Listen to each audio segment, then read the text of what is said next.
following subject matter is real and only intended for mature audiences. Discretion is advised. People are dead after deputies say a man went on a shooting rampage. I knew a week before she died I was going to kill her. I can tell you the scene out there is absolutely horrific. Nobody knows where this individual may strike next. This is 10-Minute Murder. Welcome to 10-Minute Murder, brief and bingeable true crime. Hi, I'm Joe. I'm the host, and you are stuck with me for the next 10 minutes or so. But to make up for it, I wrote you a poem.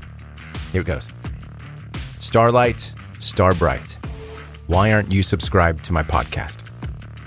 Poems don't have to rhyme, but really now would be a good time to subscribe to 10-Minute Murder if you have not already, because the whole coming month of October, extra creepy stories. And many of them are stories you may have heard about, at least in name, but you haven't heard me tell you about it, which I don't know if that's a good thing or a bad thing.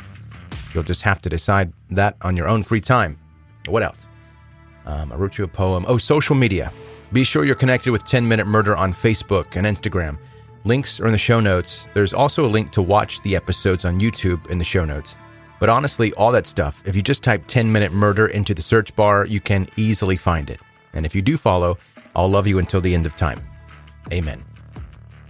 So BT Dubs, today's episode is super upsetting. Anytime a kid commits murder, it always throws me a little bit more than usual.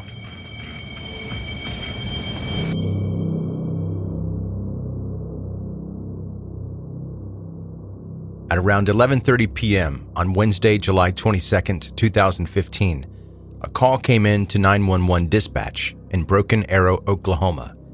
The operator heard screaming and sounds of a struggle in the background before a young boy's voice saying that somebody was attacking his family.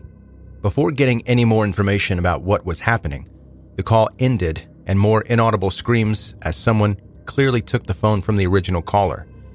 The operator searched the number and was able to track the address, but after a failed attempt to contact the owner of the house, David Bever, officers were dispatched to the scene at 709 Magnolia Ct.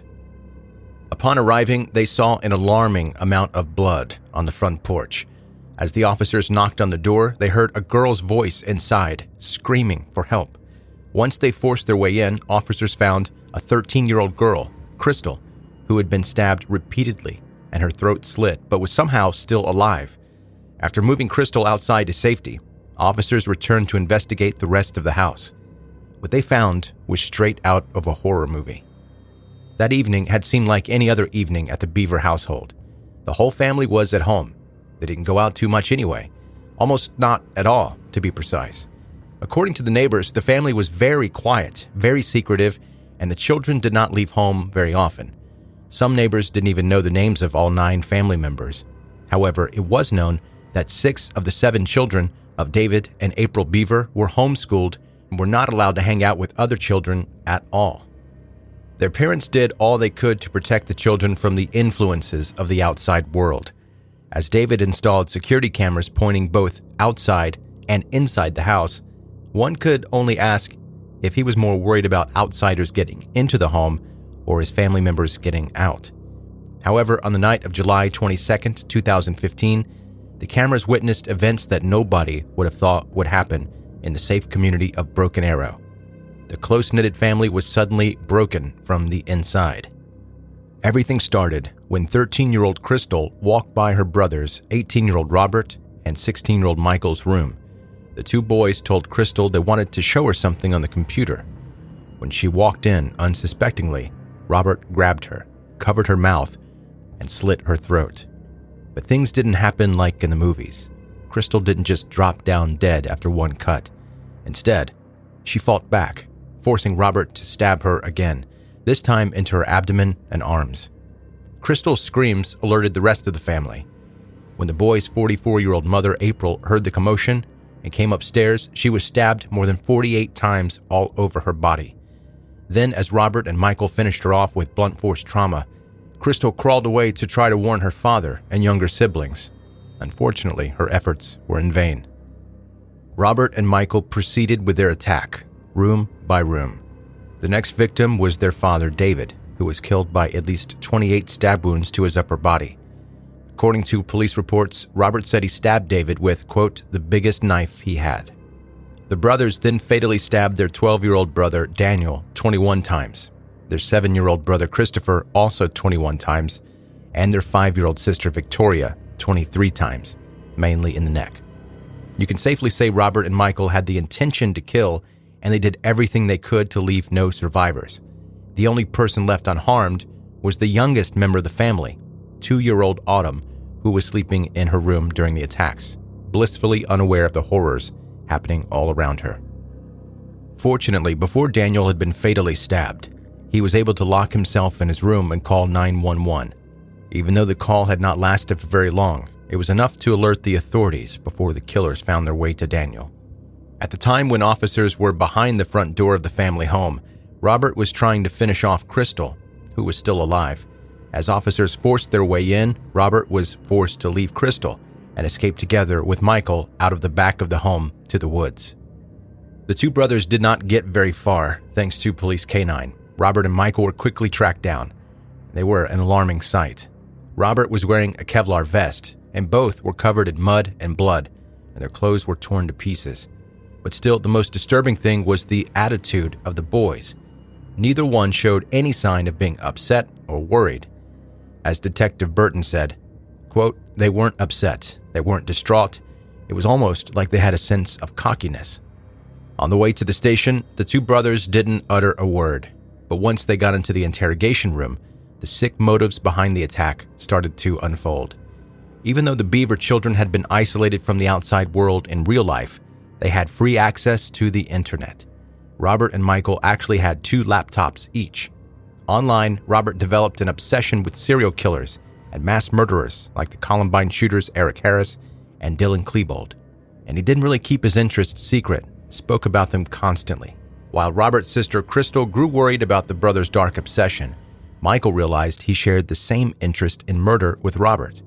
The two boys often stayed up late at night talking and eventually began to formulate a plan to kill 50 to 100 people. Robert said that he hated people, that society was worthless, and the world was overpopulated. It seemed like he had taken influence from not just real-life mass murderers, but from the 2009 movie Rampage, where the main character, a frustrated young man, builds a full body armor suit from Kevlar and executes random strangers. And so Robert ordered several guns and ammunition and a full suit of Kevlar body armor online to be used in his and Michael's own killing spree from Oklahoma to Washington. They wanted to become famous and have their own Wikipedia page as other mass murderers. But there was one thing the two brothers had to take care of before moving forward with their plan: their family. Initially, Robert and Michael had planned the killings of their family members to be quiet and tidy. They meant to cut everybody's throat as they were sleeping before dismembering the bodies and hiding them in the attic of the family home. But as Michael said during the interrogation, nothing went according to plan. Daniel had been able to call for help during the massacre. Robert and Michael were quickly detained and never had a chance to go on their planned killing spree. The police later recovered a flash drive where the brothers had stored notes about their plans and video surveillance cameras inside the family home, which they believe recorded the family side. Investigators also found out that Michael and Robert had planned to make videos of the murders to be posted online. Due to the horrific details of the crime, it was not a surprise that 16-year-old Michael was eventually charged as an adult. He and Robert were both charged with 5 counts of first-degree murder and 1 count of aggravated assault with a deadly weapon. Initially, the brothers pleaded not guilty. They stated that both their parents had been physically and verbally abusive toward them and their siblings. This explanation, however, did not give any justification for the gruesome murders of David and April, and even less for the slaying of the children, especially as clear evidence was found that the boys had planned a much bigger massacre and just got rid of their family as they were on their way. Robert later changed his plea to guilty on all counts and was sentenced to life imprisonment without the possibility of parole.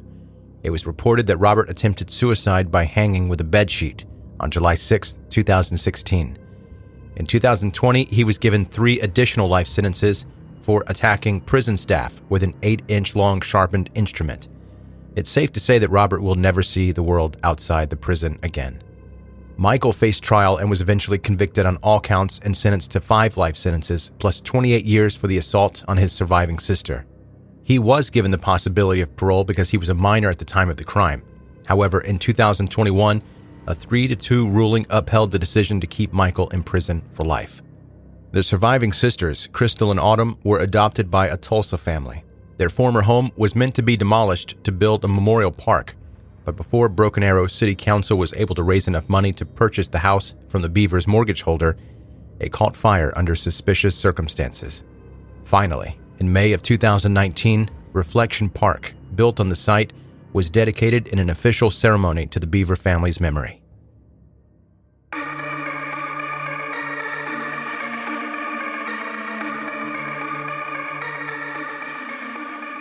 That's 10-Minute Murder for today. Brief and bingeable true crime.